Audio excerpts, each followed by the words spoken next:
सज्जनों, मृत्यु सरासर झूठ है। इस संसार में जो सबसे बड़ा झूठ हो सकता है वह है मृत्यु।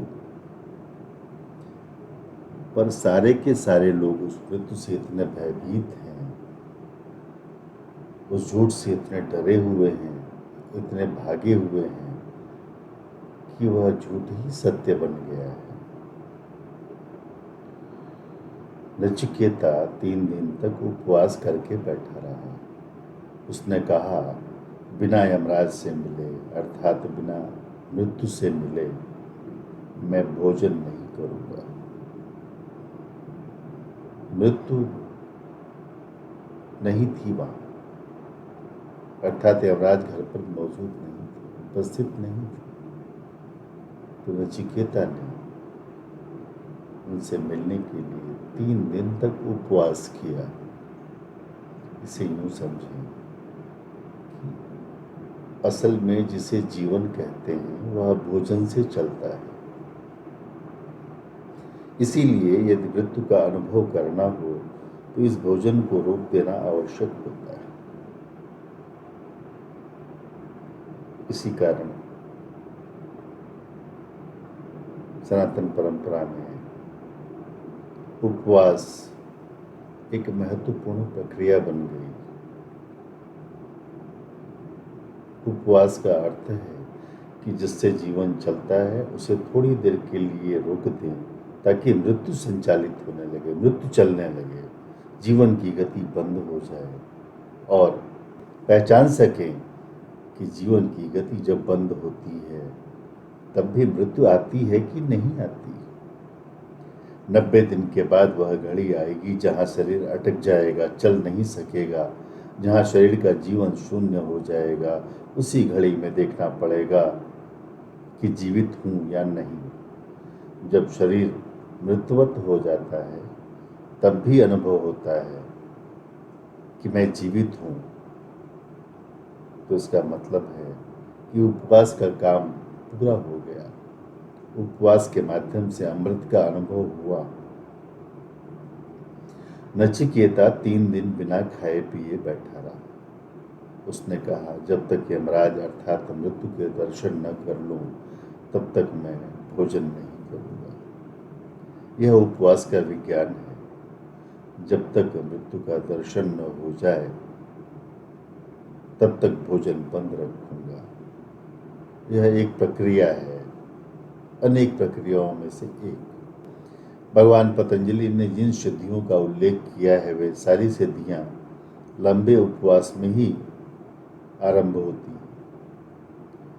यहाँ यम का यह कहना, हे नचिकेता, मैं तुझे 3 रात्रि उपवास रहने के लिए हर रात्रि के बदले एक वरदान देता हूँ, तू वरदान मांग ले। यह घटना घटती है हर एक व्यक्ति के साथ। जो जल्दी से साधारण वरदानों से संतुष्ट हो जाता है वह परम वरदान से वंचित रह जाता है। किंतु नचिकेता साधारण वरदानों से संतुष्ट होने वाला नहीं था। नचिकेता पूछता ही चला जाता है और आगे और आगे और परम गुह्य रहस्य के खोल लेना चाहता है। उन परतों को खोलकर उस रहस्य को प्राप्त कर लेना चाहता है।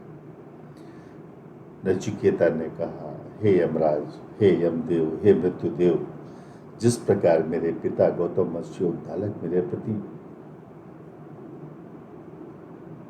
शांत हो जाएं, प्रसन्नचित्त हो जाएं, ऐसा उपाय करिए कि वे क्रोध एवं खेद से रहित हो जाएं तथा आपके द्वारा वापस भेजे जाने पर जब मैं उनके पास जाऊं तो वे मुझ पर विश्वास करके पुत्र भाव रखकर मेरे साथ प्रेम पूर्वक व्यवहार करें। यह मेरा पहला वरदान है जो मैं आपसे मांगता हूं। यहाँ ध्यान दें कि पहला वरदान उस पिता के लिए है जिन्होंने नचिकेता को मृत्यु के पास अर्थात यमराज के पास भेजा। कोई और होता तो उनके लिए अभिशाप चाहता, लेकिन नचिकेता ने कहा कि पहला वरदान दीजिए कि मेरे पिता शांतचित्त हो जाए, उनका क्रोध विलीन हो जाए, और जब मैं वापस लौटूं तो वे मुझे पुत्र भाव से स्वीकार करें। इसमें समझने की बात है कि जिसने बुरा किया उसके लिए भी शुभ की मांग करें। नचिकेता ने कहा कि जब मैं लौटूं तो मुझे पुत्र भाव से प्रेम पूर्वक स्वीकार करें। यह बहुत कठिन है। दूसरी बात, क्योंकि नचिकेता लौटेगा मृत्यु को जानकर, बड़ी मुश्किल होगी इस ज्ञानी पुत्र को पुत्र की तरह स्वीकार करना, बड़ा कठिन होगा। यमराज ने कहा, तुमको मृत्यु के मुख से छूटा हुआ देखकर मुझसे प्रेरित तुम्हारे पिता उद्दालक पहले की भांति ही यह मेरा पुत्र नचिकेता है ऐसा समझकर दुख और क्रोध से रहित हो जाएंगे। इस वरदान को पाकर नचिकेता बोला, हे यमराज, स्वर्गलोक में किंचित मात्र भी भय नहीं है। वहां मृत्यु रूप में स्वयं आप भी नहीं है। वहां कोई बुढ़ापे से भय भी नहीं है। वृद्धावस्था, जरावस्था, रोग आदि से वहां पर कोई भय नहीं है। स्वर्गलोक के निवासी भूख और प्यास इन दोनों से पार हैं और हर प्रकार से दुखों से दूर होकर सुख को भोगते हैं। हे मृत्युदेव, हे यमराज, आप उपर्युक्त स्वर्ग की प्राप्ति के साधन रूप अग्नि को जानते हैं, अतः आप मुझ श्रद्धालु को वह अग्नि विद्या भली भांति समझा कर बताइए, जिससे कि स्वर्गलोक के निवासी उसी रूप में मैं भी अमृत को प्राप्त करूं। नचिकेता ने कहा कि मैं दूसरा वरदान मांगता हूं, जिससे मैं मृत्यु के पार हो जाऊं, अमृतत्व को उपलब्ध हो जाऊं। यह वरदान यमराज से अर्थात मृत्यु से ही पाया जा सकता है। जिन्हें जानना है कि मृत्यु के पार क्या है, कैसा जीवन, वे मृत्यु से गुजर कर ही उसे जान सकते हैं। तब यमराज बोले कि हे नचिकेता, स्वर्गदायिनी अग्नि विद्या को अच्छी तरह जानने वाला मैं तुम्हारे लिए उससे भली भांति बतलाता हूं।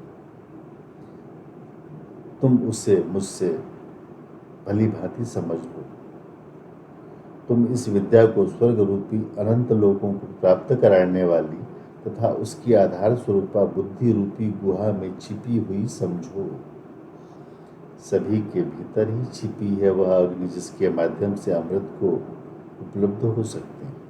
वह अग्नि हृदय की गुफा में छिपी है। उस अग्नि को ढूंढने कहीं नहीं जाना है।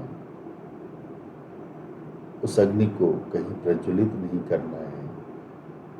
वह तो प्रज्वलती ही है। उसके मालिक हम ही हैं, लेकिन इसका बोध और ज्ञान हमें नहीं। उस स्वर्गलोक की कारण रूपा अग्नि विद्या का यमराज ने नचिकेता को उपदेश दिया। उसकी अलौकिक बुद्धि को देखकर प्रसन्न होकर यमराज ने कहा कि अब मैं तुमको यहाँ पुनः यह अतिरिक्त वरदान देता हूँ कि यह अग्नि विद्या आज से तुम्हारे नाम से ही प्रसिद्ध होगी। इसे नचिकेत अग्नि के रूप में जानेंगे दुनिया के लोग, और इस अनेक रूपों वाली रत्नों की माला को भी तुम स्वीकार करो। यह जो अग्नि है, जो हृदय में छिपी है, इसे कैसे प्रज्वलित करना है, इसकी पूरी प्रक्रिया क्या है, कैसे यह यज्ञ कुंड बने, कैसे अरणियों से रगड़ कर यह अग्नि पैदा की जाए, किन ईंटों से यह निर्माण किया जाए इस यज्ञ कुंड का, कैसे तुम इसके भीतर चलोगे और तुम्हारे अंदर का कचरा अर्थात व्यर्थ समाप्त होगा और तुम शुद्ध कुंदन बनोगे। यह सब विस्तार से यमराज ने नचिकेता को बताया। इस अग्नि का शास्त्रोक्त रीति से 3 बार अनुष्ठान करने वाला ऋग, साम और यजुर्वेद आदि तीनों वेदों के साथ संबंध जोड़कर यह दान, तप रूप तीनों कर्मों के निष्काम भाव से करने वाला मनुष्य जन्म मृत्यु से पार हो जाता है। वह ब्रह्म से उत्पन्न सृष्टि को जानने वाला, स्तवनीय, स्तुत्य इस अग्निदेव को जानकर तथा इसका निष्काम भाव से विधि पूर्वक चयन करके अनंत शांति को प्राप्त करता है, जो मुझे प्राप्त है। यम ने कहा, जो भी इस अग्नि का आयोजन कर लेता है वह मृत्यु के पाश को अपने सामने ही मनुष्य शरीर में ही काटकर शोक के पार होकर स्वर्गलोक में आनंद का अनुभव करता है। हे नचिकेता, तुम्हें बतलाई हुई यह स्वर्ग प्रदान करने वाली अग्नि विद्या है, जिसे तुमने दूसरे वर में मांगा है। इस अग्नि को अब से लोग तुम्हारे ही नाम से स्मरण करेंगे। अब तुम तीसरा वरदान मांगो। तो उस बालक नचिकेता के संबंध में यहाँ पर एक बात ध्यान में रखनी चाहिए कि मृत्यु के साथ उसका यह अन्वेषण तभी समझ में आएगा कि जब इस बात पर ध्यान दें कि नचिकेता चाहे कितना भी छोटा हो, कितना भी उसकी उम्र, शरीर की उम्र हो, उसकी आत्मा की उम्र अनंत है। कोई भी बालक नहीं है और कोई भी बच्चा सिर्फ कोरी स्लेट की भांति नहीं है। इसलिए बच्चे के साथ भी अत्यंत सम्मानपूर्वक व्यवहार करना चाहिए। यह शरीर नया हो, लेकिन इसके भीतर जो छिपी हुई चेतना है वह जन्म जन्मांतरों से चली आ रही है। जितनी इस संसार की उम्र है उतनी ही उम्र उस चेतना की भी है। यह चेतना हजारों बार शरीरों के रूप में जन्मी है और विदा हुई है। सुख और दुख, जीवन की उलझनें और सुविधाएं, जीवन के रहस्य और रस, जीवन के भ्रम और सत्य, ये सब इस चेतना ने अनुभव किए हैं। इसलिए नचिकेता की अति गुरु गंभीर खोज भारतीय मन के लिए चिंता का विषय नहीं। जो भारत से बाहर पैदा हुए संप्रदाय ईसाइयत, इस्लाम और यहूदी हैं, यद्यपि इनकी पूर्णता भारत में आकर के ही हुई, तथापि ये मानते हैं कि जन्म एक ही है, एक ही मृत्यु है, उसके बाद कोई पुनरागमन नहीं है। इसलिए उनकी धारणा में बच्चे तो ऐसे प्रश्न उठा ही नहीं सकते और बच्चा इतनी गहन चिंतन कर ही नहीं सकता। उनकी समझ में तो ऐसे चिंतनपूर्ण प्रश्न, विचार वृद्धावस्था में ही संभव है। लेकिन हमारे सनातन संस्कृति में ये नया विषय नहीं है, क्योंकि हम ये मानते हैं कि आत्मा अपने कर्मों की भोग के लिए बार बार शरीर धारण करती है और ये मानव जीवन उसी से मुक्त होने का उपाय है। जिस प्रकार नचिकेता ने वह दुर्लभ ज्ञान सीधे मृत्यु से साक्षात करके प्राप्त कर लिया, वह लोगों के लिए, भारतीयों के लिए पाथेय है। ओम।